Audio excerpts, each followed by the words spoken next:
everyone. I, Megha Ahuja, welcome you all to Sashakt Dialogues, an attempt by Sashakt-The Ovarian Cancer Foundation to break the silence and start meaningful conversations to combat unjustified cancer-related stigmas. So, for this special episode of Sashakt Dialogues, we have two amazing guests with us today. Ms. Kamaldeep Peter, Senior Manager, Oracle India and a Cancer Crusader, and Dr. Geeta, Director Surgical Oncology, Breast Cancer, Max Super Speciality Hospital. Hi Kamal, hi Dr. Geeta, welcome to the show. The stigma that we're going to address today is cancer is communicable. A cancer diagnosis is tough for anyone, and on top of that, if the patients are mistreated because of the misbelief in the community that spending time with the patient can cause cancer, it can get traumatic. Starting with you, Kamal, being a cancer survivor, did you face the stigma around you and how did you overcome it? Hi, Megha. Thank you for inviting me for the Sashakt Dialogues and spotlighting stigmas. Yes, a diagnosis of cancer and its treatment comes with an interplay of so many emotions. You have your highs, you have your lows. Over that, you're fighting your fears, your anxieties, the myths and experiencing stigmas. In 2013, February, I was diagnosed with breast cancer, stage 3. And when I was trying to outsmart cancer by getting myself more physically, more stronger, emotionally stronger, psychologically stronger to face the long duration of cancer treatment, I never did realize that there could be something outside in the environment which could also jolt me. So when I speak of a stigma of cancer being communicable, it's just not my personal, maybe brief experience, but I'm a very active member of the emotional support groups in cancer. So I'll tell you, I live in, say, the upper middle class residential multi-story building where the families are pretty aspirational. They want their kids to be highly educated, to go up the ladder of the social strata. So I never thought that I could ever experience something from some of the residents living in the complex, the building.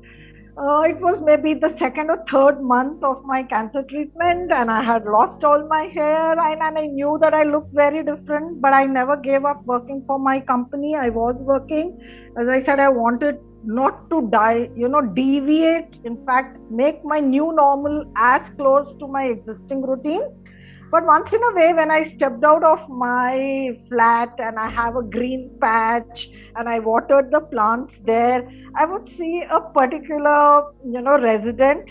The moment she would see me, she would just rush back into her room, take a flight of stairs back. And I wondered whether I was a inauspicious, person to see, or was it she was scared that maybe the distance, air could carry something and communicate cancer to her, or I don't think I was shaking hands with her by any chance.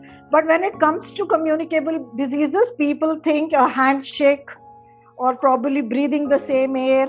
I have a colleague of mine who suffered from cancer. When she went back to office, she said everybody welcomed her, but there was an uneasy relationship over lunchtime. Like earlier, they shared their lunch boxes. Somebody was apprehensive to take a bite from her tiffin box. Educated people, yeah. And then I found I used to get calls from the husbands, who were taking their wives for treatment after radiation. Ma'am, क्या हम उसी कमरे में सो सकते हैं क्या? क्या हम बच्चों को उनकी गोदी में डाल सकते हैं क्या? So there were such things which made me believe that in the 21st century, I could never think of among the, literate people, educated people. Speaking about interiors, rural areas, yes, the way the disease is thought of, something fatal, you can't recover from it. The person doesn't have energy. So, usko dur rakho, isolate rakho. So there, I think, the concept, and I tell you, it spoils the quality of your life. It really affects you when you're fighting out all that goes in, the trauma that goes in getting yourself treated, because you're really not sure of the outcome. So this is what I experienced, which means may not be much, but there is a stigma around cancer being communicable. I'm sure the doctor will tell us better about it. Definitely. And the whole thing is that this, you're talking about the educated lot, even they have the myths. They faces the myth, and they also believe in such things like sharing lunches can cause problem. If we go to the rural sector or small cities, it's even worse. So coming to you, Dr. Geeta, if cancer were contagious, we would have cancer outbreaks just as we do with the flu. We would expect a high rate of cancer among the families and friends of people with cancer and among health professionals who care for them. Despite the whole logic, what could be the reason that can make people think that the cancer can spread from one person to another? Can anyone really catch cancer from someone? Thank you, Megha. I think you've picked up a very, very important aspect of this breast, for that matter, any cancer journey. And I think it is ignorance which makes one think that it is infectious. And ignorance has got nothing to do with the number of degrees you accumulate. Ignorance is ignorance. And you see it happening with the most well-read, well-informed people who behave like complete, ignoramus when it comes to dealing with cancer. So I'm not surprised when I keep getting this question, doctor साहब बच्चे को साथ में रख सकते हैं, ऐसे बच्चे को ना सीने से लगा के रखो. This is the time to actually hold your child close to your heart, because whatever support you can garner during this difficult time is always welcome. And trying to put them away, and about pets also. Although there is a thing with pets, because if they're not very clean and you're undergoing chemotherapy, you don't want any kind of, allergies. But I honestly don't subscribe to that also, because I think pets are also a huge source of joy and positive energy. And why should you keep them out if it's a domesticated pet and at home and in the environment of the home? So all of that is allowed. But that cancer is infectious is completely untrue. Cancer is not an infection. So with the known infections, now we've got, everybody has done a PhD in COVID now. So, you've got viruses, you've got bacteria, you've got fungi, but cancer is not an infection. Cancer arises when there is an abnormality in the cell, wherein there is a normal division process, multiplication process that happens in the body, where cells are replaced by new cells every day. But when and you've got tumor suppressor genes, you've got tumor promoter genes, and when there is a disbalance, because we don't even realize what kind of a model the Almighty has created, where everything is absolutely in the right proportion. It is just when the brain of the cell goes haywire because of various things that we do. It could be food, it could be environment, it could be your genetics. So it's a complex interplay of these things which give rise to cancer and not an infection. And for heaven's sake, please don't keep your dear ones away during your tryst with cancer, because that is the time when you need them most. And for all those people who are bystanders, who look at people as if they've walked out from another planet, please hold hands with these people, because they're going through a rough time. And it could be you next time, because cancer does not pick and choose. So you should always try and handhold people who are going through the experience and not shun them. Everyone listening to this should hear this. Cancer is not communicable, and it is very important. It's all about the mindset, what we think and how we perceive things, and we take it in any direction. So, Kamal, my next question is, what do you think are the root causes of such negative beliefs and stigmas in the society that makes it tougher for the patients to carry on with their journey? And what can we do to bring a change? Yeah, I think the doctor said it beautifully. Ignorance. I think there is no bigger disease than ignorance in life. And, when I thought to myself and experienced something like someone seeing me and moving away, First, I felt unnerved. Later, I tried to understand this problem from their perspective. There is so much lack of health awareness, literacy, cancer awareness in the community. And that's the reason people behave like this. I think the evolution of cancer also, Megha, if you see, there was a time like there was a stereotyping stigma which felt all cancers are the same, all cancers have the same kind of treatment, all cancers you will succumb to it.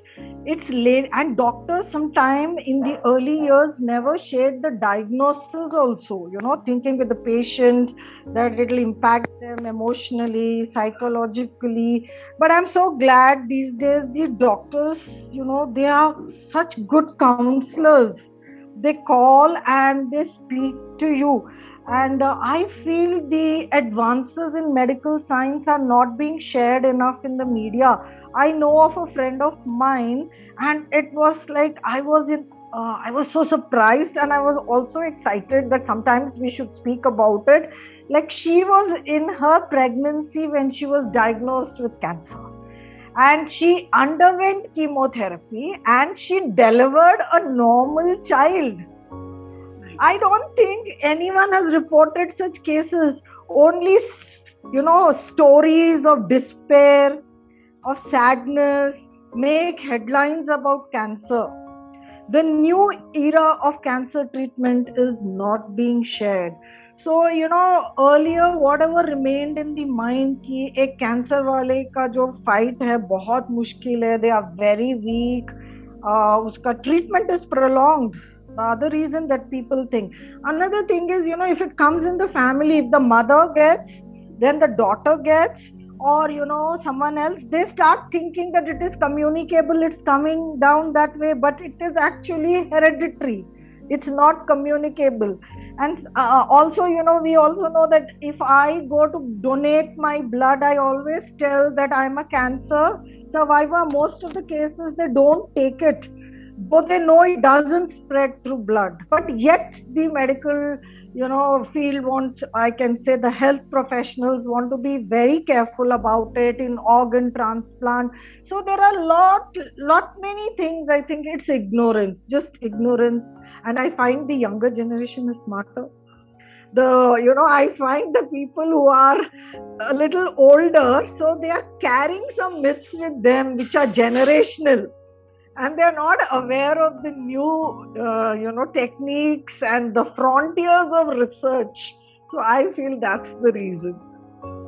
I absolutely agree. In media also, the cancer is always projected in a negative light. So whether it is movies or serials or wherever they're showing cancer patients, they're showing death, and that is what leads to these kind of perceptions, and the kind of effect it have on the mental health of the patient is very bad. So Dr. Geeta, when patients need the most care and love, and if they're instead secluded because of the fear of cancer being communicable, what effect can it have on their treatment and prognosis? So I always believe, to be in a positive space is the best thing that can happen to the patient and to the doctor also. Because my job also becomes easier when I have a patient who's coming to terms with it, has got good support, is loved, is encouraged, knows that this is only a little roadblock, and beyond that, life is beautiful. Life is possibly more beautiful than what it was. But the thing is, we tend to glorify the situation so much, there is so much of melodrama in it, that sometimes you lose the moot point of how to take care of the patient. What are the needs of the patient? What does she need? Because one must realize that when somebody is diagnosed with cancer, this is something that I've uniformly seen, and that is this sudden sense of isolation. This snap, there is a snap that, I am the only one.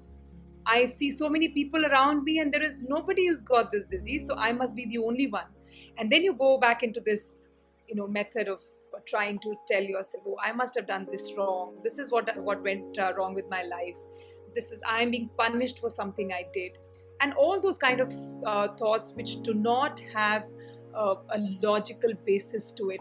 In fact, we cannot get too much into logic. Why it happens is something that nobody knows. But the fact is that we need to, rationalize. And the rationalization can come only with people around you, with people who love you. And I think one of the things that I strongly believe in is a support group. And I've been very, very actively involved in running breast support groups since 2005. And I believe the amount of positive energy that gets generated by women who've been through the experience. And just look at Mrs. Kamal also. You look at her and you think, oh God, what a lot of positivity she emanates. So I think when the new people who have been diagnosed with cancer partake in that positivity, that is what changes things around for them. That is when they start believing. I can keep telling them, आप बिल्कुल ठीक हो जाओगे, आप अच्छे हो जाओगे, कल और भी अच्छा रहेगा, and all that stuff. They will listen to me for a while, but I'm sure they're not believing me. But when they hear it from a person who's been through the experience and says, look at me, can you make out that I had been through this treatment 6 years ago or 10 years ago? And look, I'm my glamorous self. In fact, I'm more glamorous than I used to be because now I value life so much more. And this is only a little roadblock. Once you're past it, then there is no stopping you. So I think if you ask me about prognosis, I don't have a basis to second it. I cannot show you scientific evidence to such effect, but I know those women who are cared for, who have great family support, who have fantastic friends who don't keep telling them, oh, this person died of cancer and that person died of cancer, and keep saying that, look, see, you've got hair loss हो गया तो चलो तुम्हारी मुंडन ceremony होगी, आज बजाना है तो पार्टी करनी है, तुम्हारा आज कीमोथेरेपी खत्म हो गया, चलो हम, those kind of people, they do have an impact on the prognosis. These women do well. I know they do well. But those women who don't have support, who are wallowing in this misery, not primarily because of their social structure, but because the treatment is expensive and it is not easy to raise the resources to get yourself treated, and they are shortchanged at some point during their journey, they tend to do worse off than those who are well cared for, who always keep looking for opportunities to interact with positive people. So I think it does work that way. That's so very true. I meet a lot of survivors because of my work, and one thing that is common in all of them is the positive attitude, the way they value life. It's inspiring.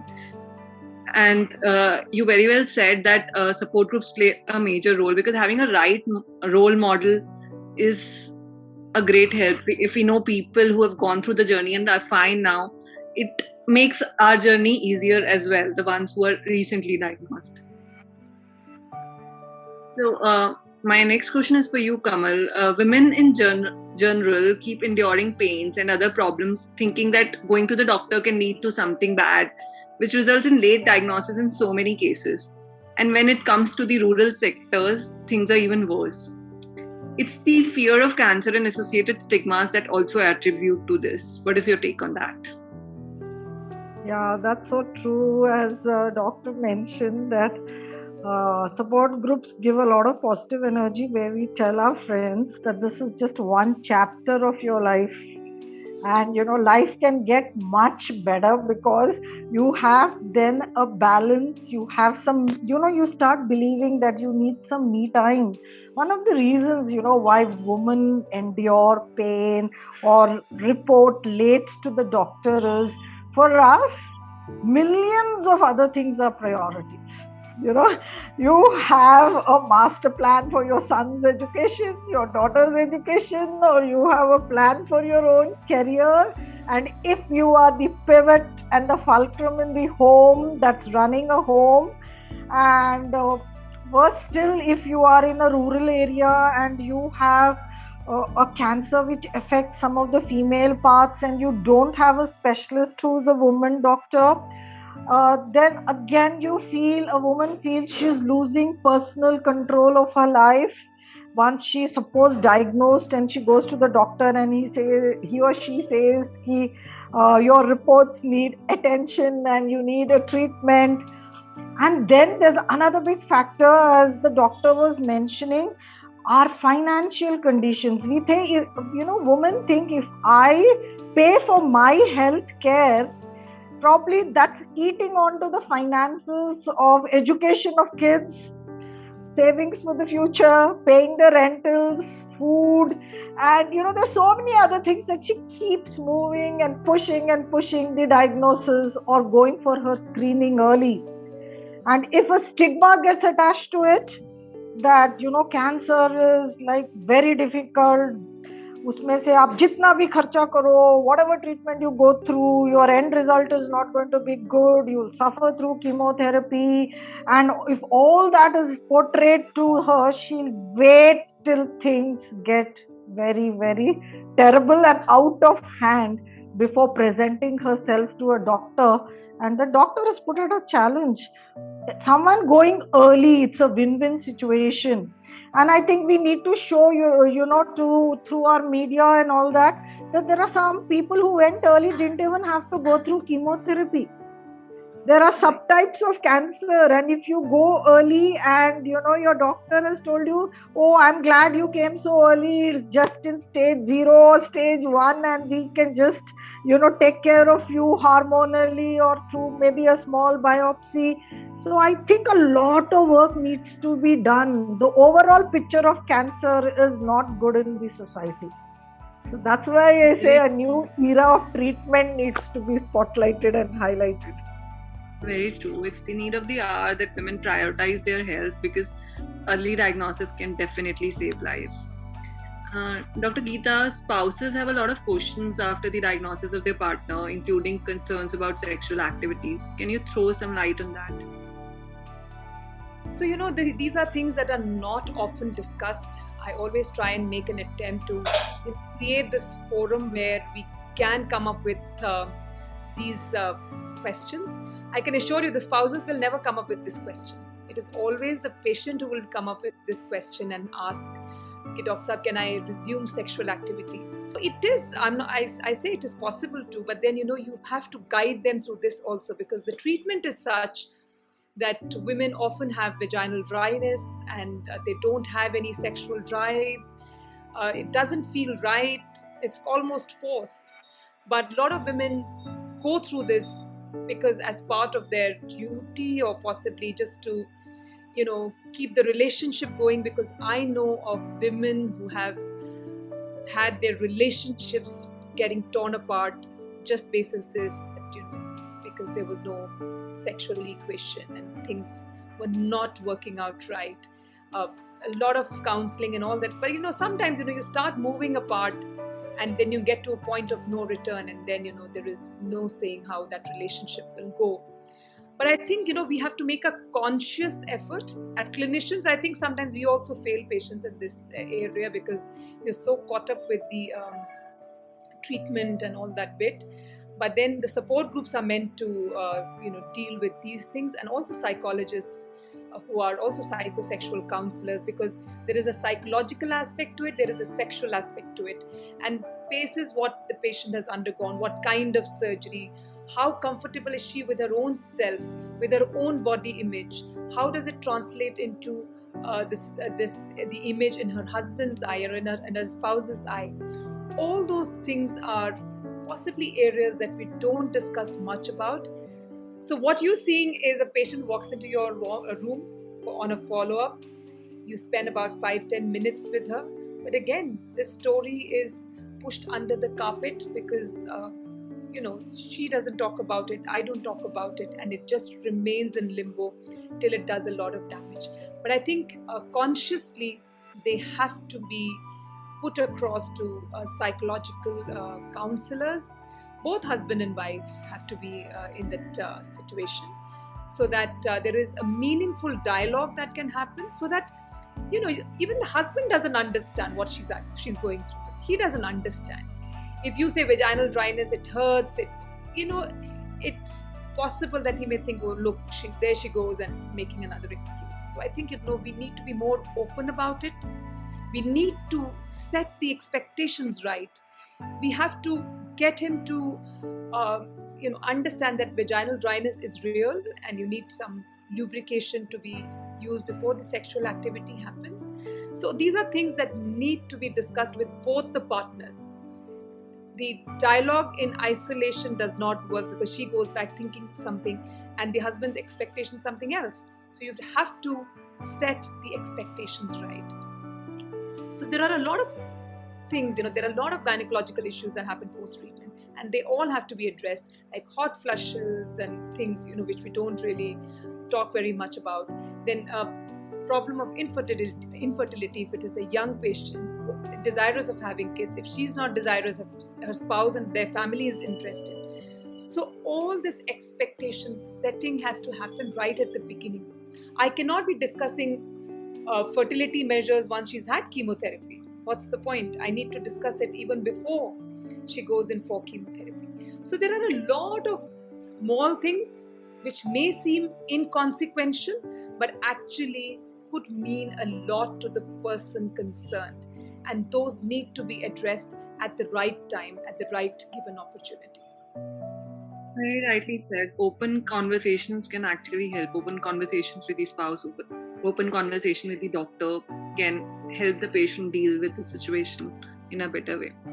So before we conclude, what are the last words of wisdom you would like to share with our viewers to combat this stigma? Starting with you, Kamal. Yeah, I'd just like to continue with what Doctor said first. There's so much of de-evaluation of a person who is going through cancer treatment, whether it's professionally or personally. And one of the biggest myths is for a woman's loss of breast or surgery on her breast or loss of hair is loss of womanhood. And that's something that we need to actually make the person who's going through, a woman, to realize she is more than this, and her partner to understand that this is a temporary phase. And as doctor said, you need to counsel them early on so that they know that through this time period they are journeying together. So there should be no hush hush. Generally there's a silence around cancer. Nobody wants to speak. Families don't want to share outside. We don't know how our extended families will perceive it. So that hush hush and silence should go. That's my first thing. People like me and others who survived cancer have a major role to play and to stand strong along with the people who are journeying this and tell them they are not alone. No one should fight cancer alone. And a woman should, never, put her self-care at the back burner. Because what is the use of compassion for others if there is no compassion for yourself? So be proactive in your self-care.